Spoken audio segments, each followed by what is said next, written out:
Bem, eu gostaria de dar prosseguimento à série de mensagens sobre o tabernáculo que nós iniciamos no domingo passado. E se você perdeu essa série, nós temos essa mensagem gravada em nosso canal do YouTube. Você pode acessar diretamente ali ou através de nossa página da igreja, para que você não perca em nada esse estudo por completo.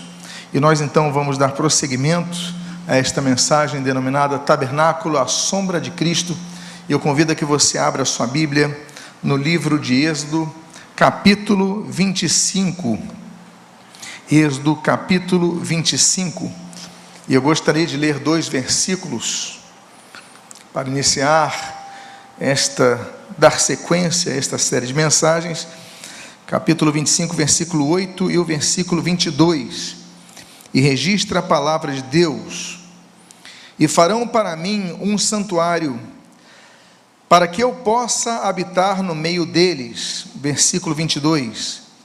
Ali eu me encontrarei com você e, de cima do propiciatório, do meio dos 2 querubins que estão sobre a arca do testemunho, falarei com você a respeito de tudo o que eu lhe ordenar para os filhos de Israel. Oremos. Pai amado, Deus bendito, lemos a Tua santa e preciosa palavra.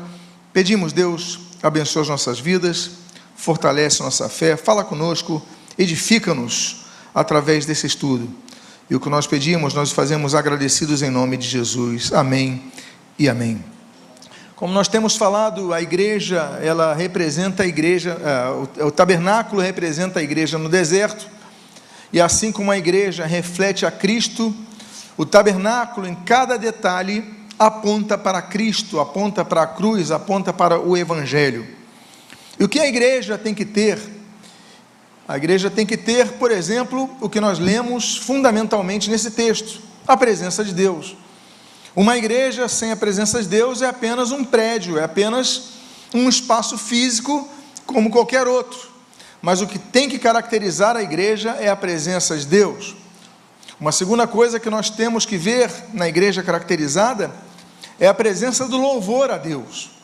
Nós nos congregamos para louvar e adorar a Deus, não é verdade? Estamos aqui para cultuar ao Senhor. Por isso que nós, no Brasil, denominamos esse momento de culto. Por quê? Porque cultuamos não ao homem, cultuamos não a um pastor, não a uma liderança, cultuamos ao Senhor. E o culto é somente a Ele. Numa igreja deve haver consolação. Através da palavra de Deus que é pregada, 2 coisas acontecem. Por exemplo, a consolação e a exortação pelo juízo.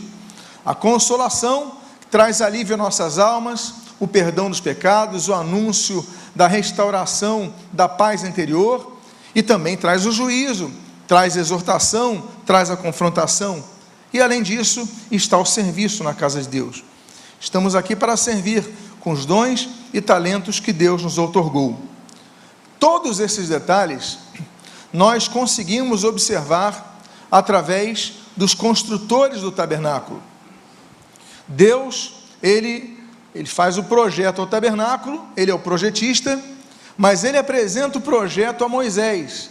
Então nós podemos dizer, numa linguagem livre, que Deus é o projetista e Moisés é o arquiteto. E nós temos o texto base para isso, como em todo o nosso estudo, nos faltamos apenas os referenciais bíblicos, que se encontra no livro de Atos dos Apóstolos, capítulo 7, versículo 44, quando nós lemos: o tabernáculo do testemunho estava entre nossos pais no deserto, como havia ordenado, que disse a Moisés, olha só, que o fizesse segundo o modelo que tinha visto. Ou seja, Moisés, ele está no Monte Sinai.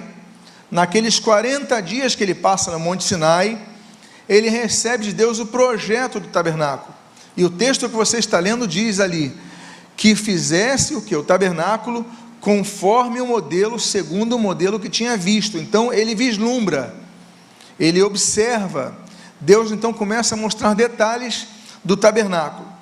Mas Moisés, ele tinha muitos atributos, muitas virtudes, muitas qualidades, muitos qualificativos, mas Moisés não tinha todos os qualificativos necessários para a construção do tabernáculo. Ele tinha outros encargos. E para isso, então, nós vemos que 2 homens são levantados por Deus para coordenarem a construção do tabernáculo. O primeiro deles, o texto está aí em Êxodo, capítulo 31, no versículo 2, do versículo 2 ao versículo 5, e nós lemos sobre o primeiro construtor dos tabernáculos. Então, são 2 coordenadores que vão fazer, então, aquele projeto, aquela visão que Moisés tem, ele vai passar para esses 2 homens, e eles vão dar continuidade a isso.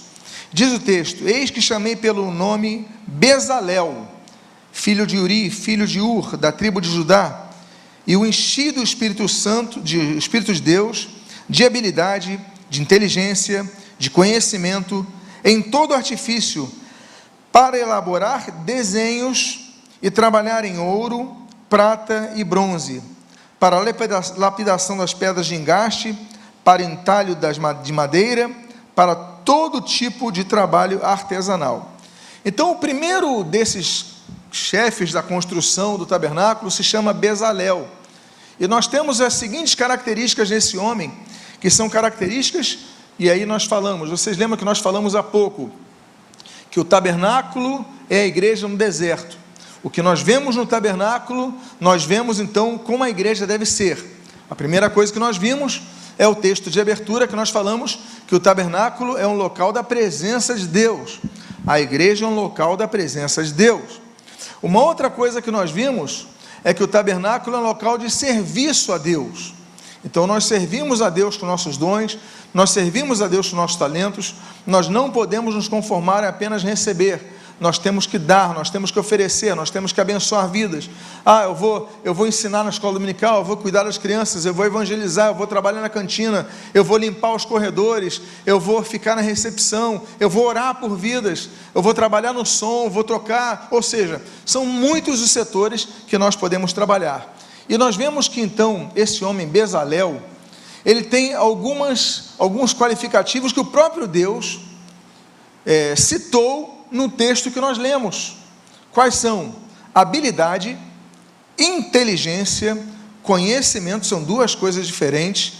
Há pessoas que têm conhecimento, mas não têm muita inteligência, e há pessoas que têm muita inteligência e não têm muito conhecimento.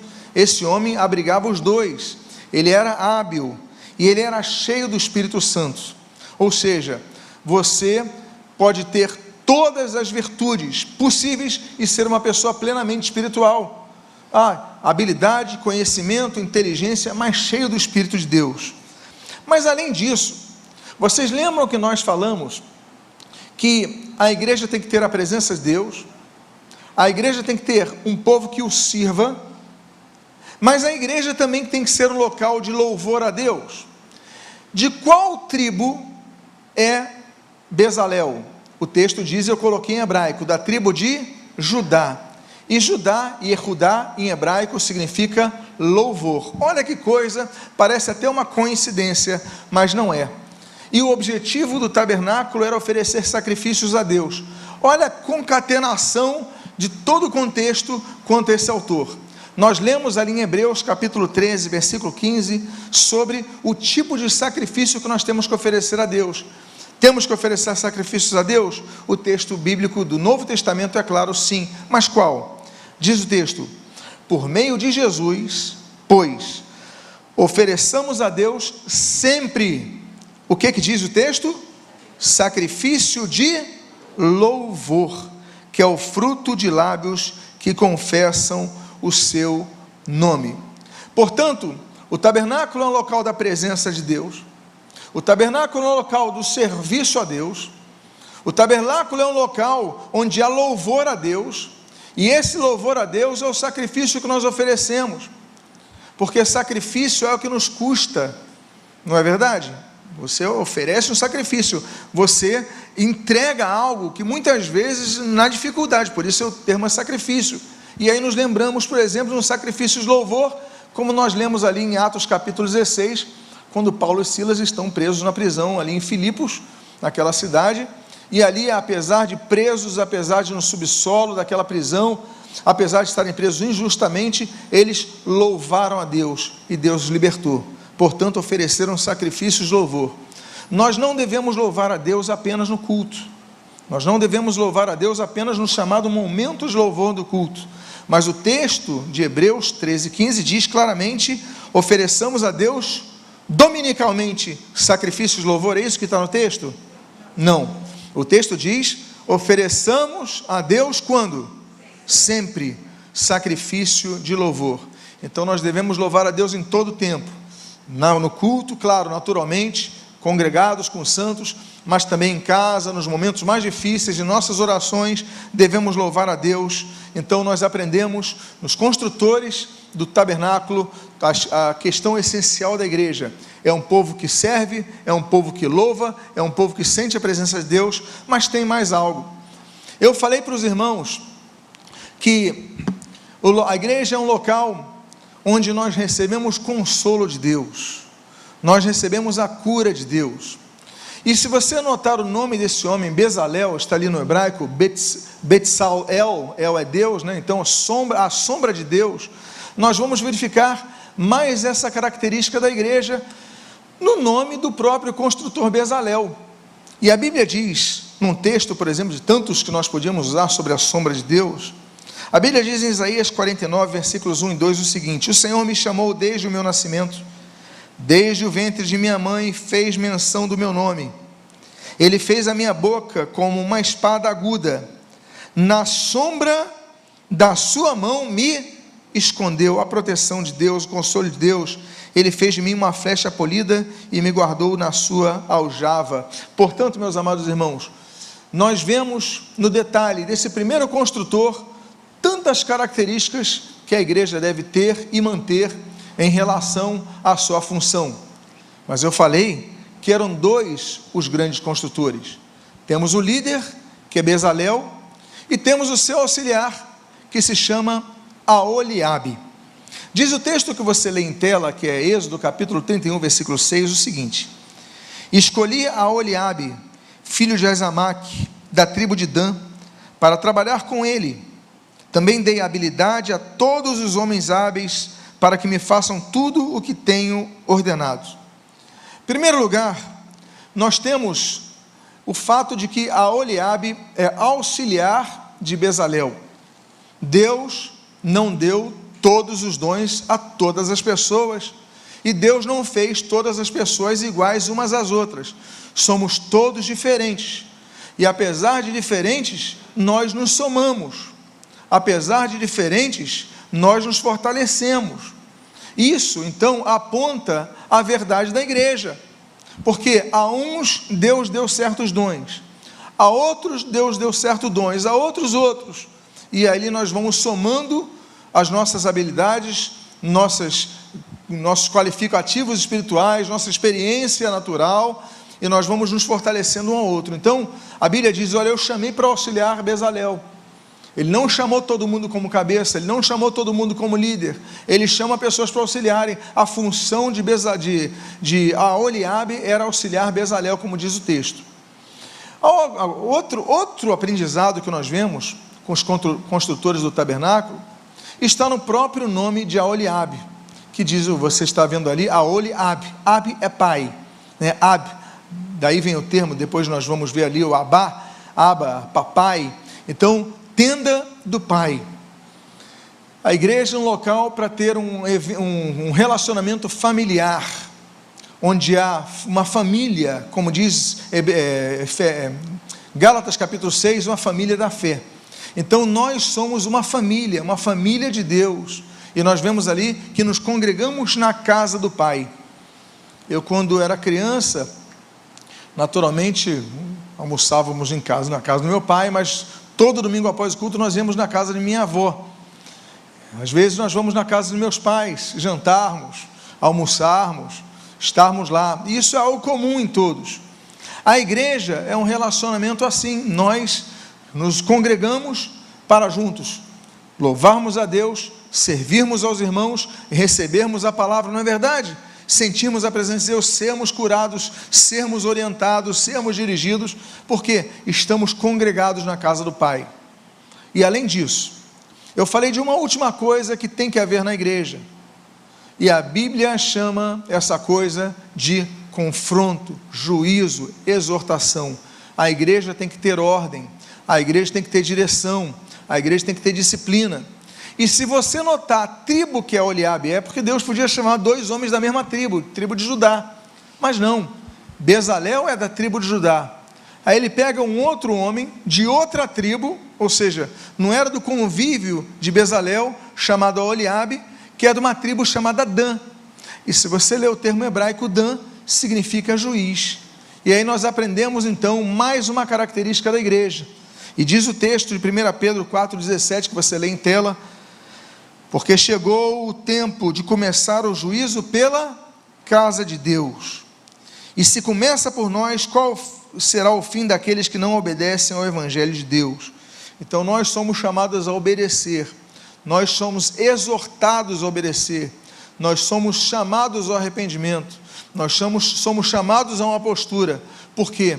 Porque temos que ter temor, que o juízo começa pela casa de Deus. Quantas coisas nós temos visto nos 2 construtores do tabernáculo. Mas como eu falei para os irmãos, tudo no Antigo Testamento aponta para a pessoa de Jesus Cristo. Todos os livros do Antigo Testamento apontam para a pessoa de Jesus Cristo. Cada princípio, cada verdade do Antigo Testamento aponta para a pessoa de Jesus Cristo. Então, nós vamos fazer aqui a colocação da verificação da cruz no tabernáculo. Ora, muitas igrejas são caracterizadas pela cruz, por terem uma cruz. Algumas têm uma cruz no púlpito, outras têm uma cruz na plataforma, outros têm uma cruz, por exemplo, nos vitrais, outros têm uma cruz em cima do teto. Você olha de longe aquela edificação, vê uma cruz ali, você já identifica como uma igreja. Isso é muito comum em muitas igrejas. Mas a minha pergunta é: havia cruz no tabernáculo? Uma das muitas imagens que nós podemos ver de desenhistas que então colocam no papel a sua ideia do tabernáculo conforme o texto bíblico é essa. E nós não vemos cruz no tabernáculo. Mas por que então que eu afirmei que existe cruz no tabernáculo, se não há cruz no tabernáculo? Porque aparentemente eu incorro numa incoerência verbal quando confrontado ao texto bíblico que não diz que havia cruz no tabernáculo. Como é que pode haver cruz? Bom, em primeiro lugar, vamos observar a organização das tribos no acampamento. Naturalmente, todos sabem aqui que são 12 as tribos de Israel.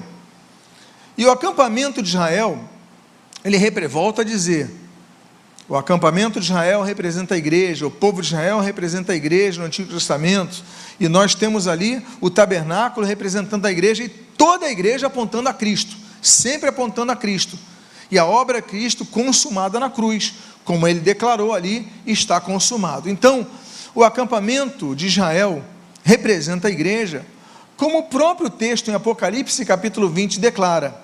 Veja aqui que Apocalipse 20, estou falando da dispensação milenial, lá na frente, algo que vai acontecer, declara: marcharão então pela superfície da terra e cercaram o acampamento dos santos e a cidade amada. Ou seja, um dos nomes que permanece para a igreja é o acampamento dos santos. A igreja é um acampamento dos santos. Por quê? Como eu falei no domingo passado, a igreja está peregrinando nessa terra, que é uma terra estranha, uma terra alheia. Agora, nesse acampamento, em que local ficava o tabernáculo? Ficava no leste? Ficava no oeste? Ficava no norte ou ficava no sul? Muitas capitais, as capitais mais antigas de muitos países, elas costumavam se desenvolver nas suas costas. Assim foi no Brasil, Salvador, Rio de Janeiro, até que o Juscelino Kubitschek, ele tem aquela ideia: não, eu vou colocar a capital no centro do Brasil. Mas a capital continua, Buenos Aires é na costa, Montevidéu é na costa, e muitos países ficam na costa, mas ele teve aquela visão: não, eu vou colocar centrado no Brasil. E assim também o foi com o tabernáculo.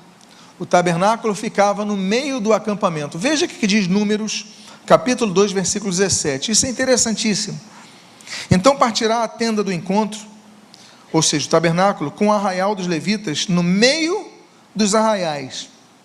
Como acamparem, assim marcharão, cada um no seu lugar, segundo os seus estandartes. Eu vou reler o texto que diz: então partirá a tenda do encontro com o arraial dos levitas, onde? No meio dos arraiais. Então o tabernáculo, o povo se movia, o tabernáculo não ia à frente, primeiro se movia o povo, e aí então no meio ficava o tabernáculo, e depois seguia o povo. Ninguém podia, quem estava atrás não podia ter mais pressa do que os levitas que transportavam o tabernáculo, não podiam, eles tinham que ter paciência. Ao mesmo tempo, os que iam à frente tinham que ter paciência para guardar os levitas que transportavam os elementos do tabernáculo. Mas por que esse detalhe ele surge no Antigo Testamento? Volto a dizer, porque tudo aponta à pessoa de Cristo, e Jesus, a Bíblia diz, está no meio da igreja. Assim é o que se refere, por exemplo, a Bíblia ali em Apocalipse, capítulo 1, versículo de número 12, quando nós lemos: voltei-me para ver quem falava comigo, e voltado, vi 7 candeeiros de ouro, e no meio dos candeeiros, um semelhante a filho do homem, com vestes talares e cingido à altura do peito, com uma cinta de ouro. Tem um detalhe interessante, essa daqui é a visão de João, sobre as 7 igrejas da Ásia Menor.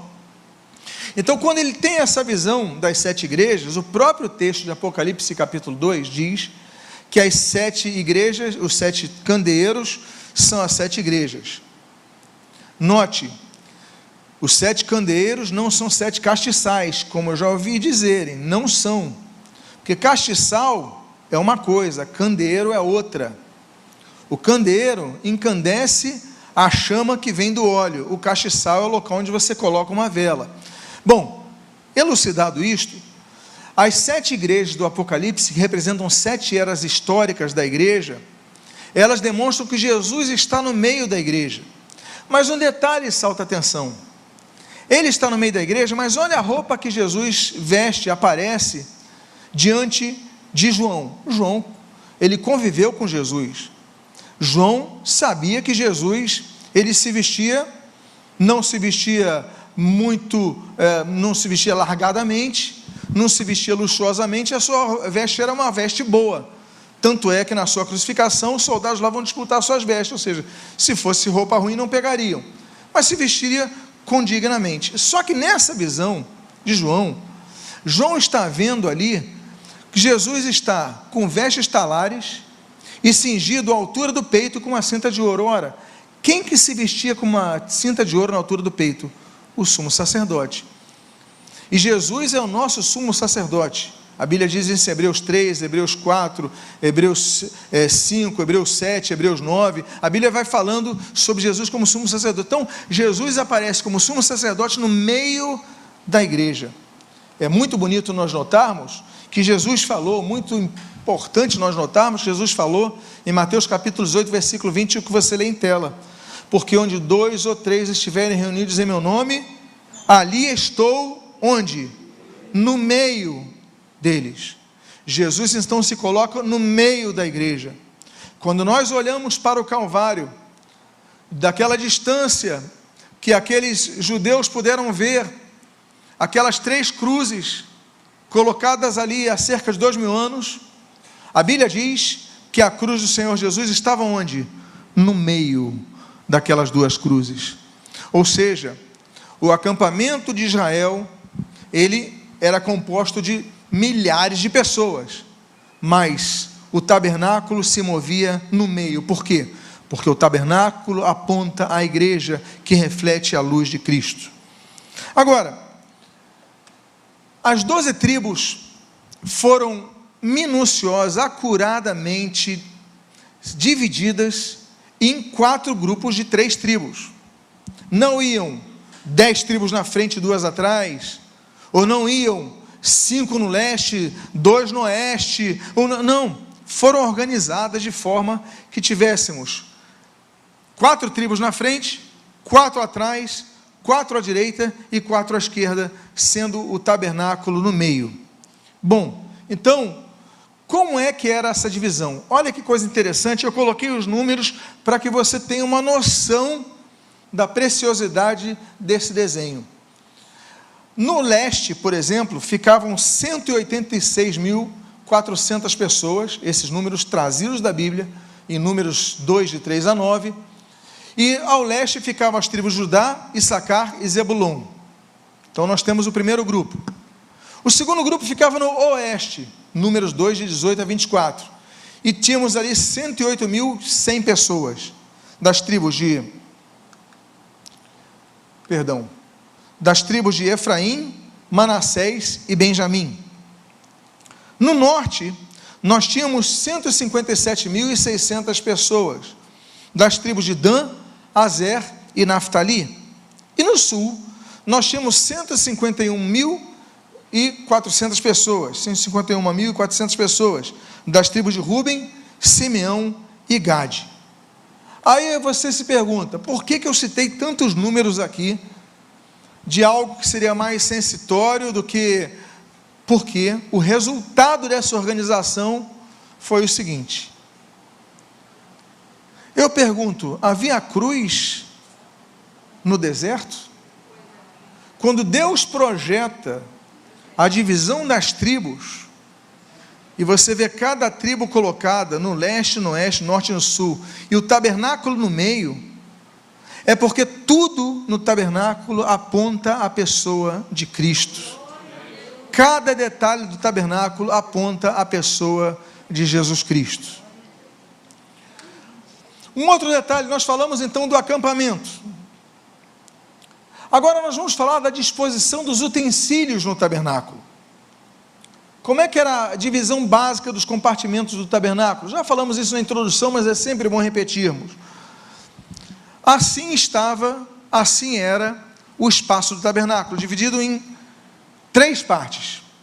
Você vê um grande pátio cercado, e ali naquele canto à minha esquerda está o tabernáculo, que nós podemos dizer precisamente dividido em 2 partes.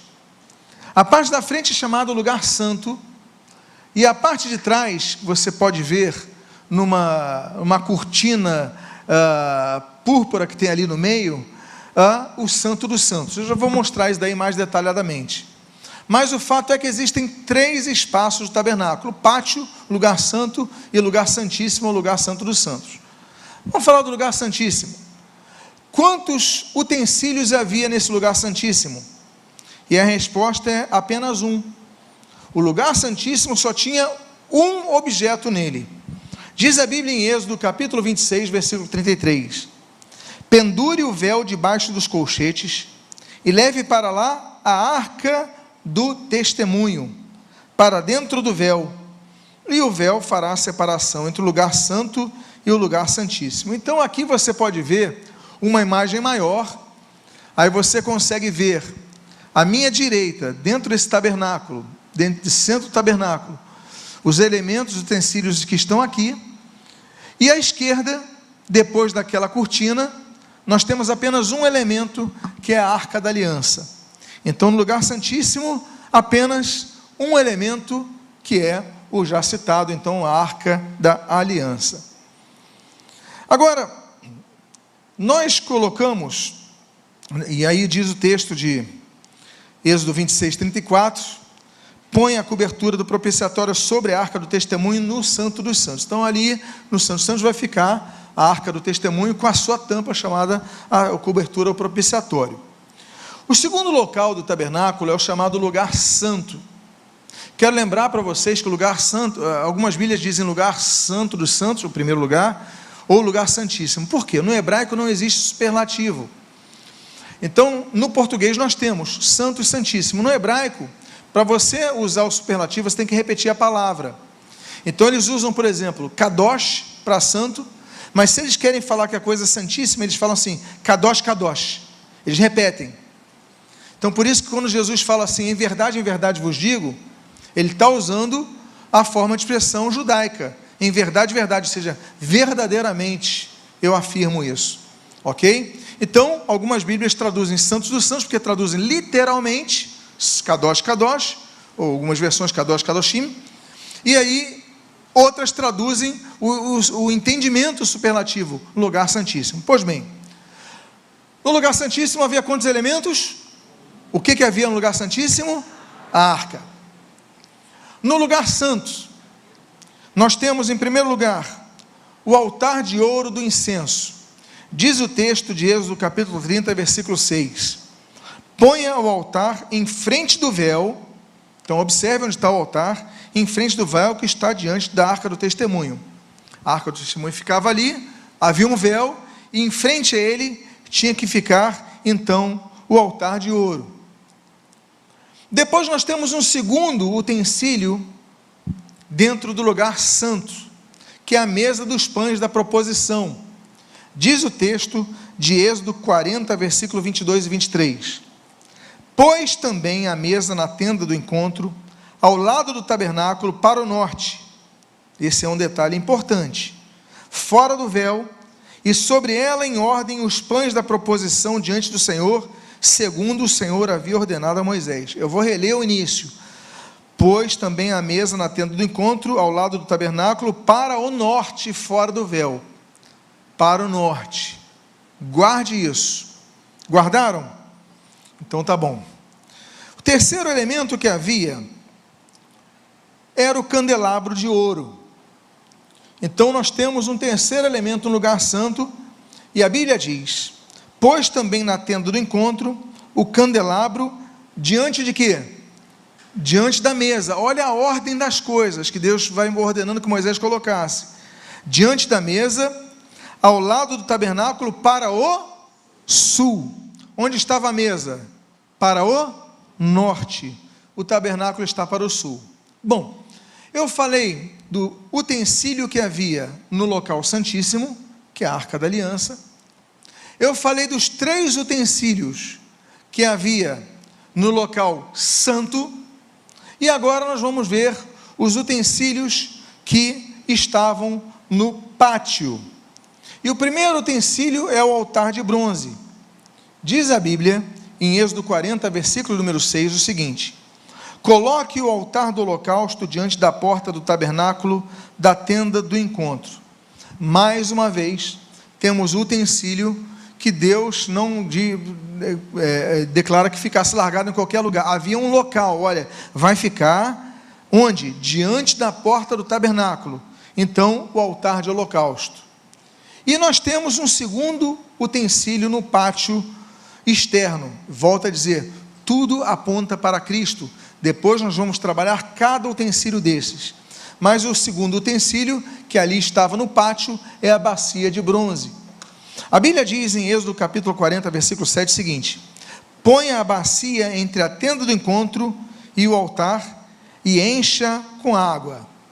Então ele falou, olha, onde vai ficar? Entre a porta, né, a tenda do encontro e o altar. Vai colocar a bacia e coloca com água. Bom, eu volto a perguntar para vocês: havia cruz no tabernáculo? O tabernáculo apontava para a cruz de Cristo? Eu vou mostrar para vocês o desenho final desses detalhes que Deus coloca. O que você consegue enxergar aí? Uma cruz. Deus manda a mesa no norte, o candelabro no sul, em frente à arca tem ali o altar de ouro, aí na porta o altar de bronze, e entre a porta e o tabernáculo está a bacia de bronze. Ou seja, cada detalhe aponta para Cristo. Todo o Antigo Testamento aponta para Cristo. Os detalhes do tabernáculo apontam para Cristo. E por que a cruz foi tão importante? Porque o tabernáculo tratava de sacrifícios, de holocaustos, das ofertas. Havia 5 ofertas levíticas, né? Havia oferta de holocaustos, oferta pacífica, oferta de manjares, oferta pelo pecado, oferta pela culpa. Tudo isso aponta à pessoa de Cristo. E a cruz, então, é o local onde houve morte que nos trouxe vida. Nós temos, por exemplo, esse texto de Colossenses capítulo 1, versículo 20 a 22. Havendo feito a paz pelo sangue da sua cruz, por meio dele reconciliasse consigo mesmo todas as coisas, quer sobre a terra, quer nos céus. E vocês que no passado eram estranhos e inimigos no entendimento pelas obras más que praticavam, agora, porém, ele os reconciliou no corpo da sua carne, mediante a sua morte, para apresentá-los diante dele santos, inculpáveis e irrepreensíveis. Ele fez a paz pelo seu sangue vertido na cruz. O texto é muito claro em relação a isso. E o que aconteceu com as nossas dívidas? O que aconteceu com nossos erros, quando nós, arrependidos dos pecados, olhamos para a cruz? Então nós temos o texto de Colossenses também, só que no capítulo 2, versículo 14, diz assim: cancelando o escrito da dívida que era contra nós, e que constava de ordenanças, o qual nos era prejudicial, removeu inteiramente, cravando na cruz. Então, quando você olha para o tabernáculo, você olha para a cruz. Quando você olha para o acampamento, você olha para a cruz. Quando você olha para os sacrifícios do Antigo Testamento, você olha para a cruz. Tudo aponta para a cruz. E ali foram cravados os nossos pecados. Por isso, que a Bíblia diz, em Gálatas capítulo número 6, com o qual eu encerro esta manhã o nosso estudo, a Bíblia diz: mas longe de mim gloriar-me, senão na cruz de nosso Senhor Jesus Cristo, pela qual o mundo está crucificado para mim, e eu crucificado para o mundo. Longe de mim gloriar-me, senão onde? Na cruz de Cristo. Tudo aponta para Cristo. O tabernáculo que nós estamos estudando aponta para Jesus. Então, meus amados, o meu desejo é que você nesta manhã tenha sido ricamente abençoado pela palavra exposta, que aponta para a pessoa de Cristo, a quem nós cultuamos, seguimos, adoramos, servimos, anunciamos e benditamente aguardamos quanto ao seu retorno. Que Deus te abençoe rica e abundantemente em nome de Jesus. Convido você a ficar de pé nesse momento. Eu gostaria de fazer uma oração. Ao ficar de pé, coloque-se, feche seus olhos, por favor. Eu gostaria de orar por sua vida. E a você que precisa de uma palavra de fé nesse momento, a você que está distante dos caminhos do Senhor, a você que está precisando se reconciliar, eu quero dizer que a reconciliação ela só vem por um lugar, que é pela cruz de Cristo. Somente ali que Ele nos reconciliou, temos paz com Deus. Se você quer voltar para Cristo nessa manhã, coloque a mão no seu coração, quero orar por sua vida. Pai amado, em nome de Jesus,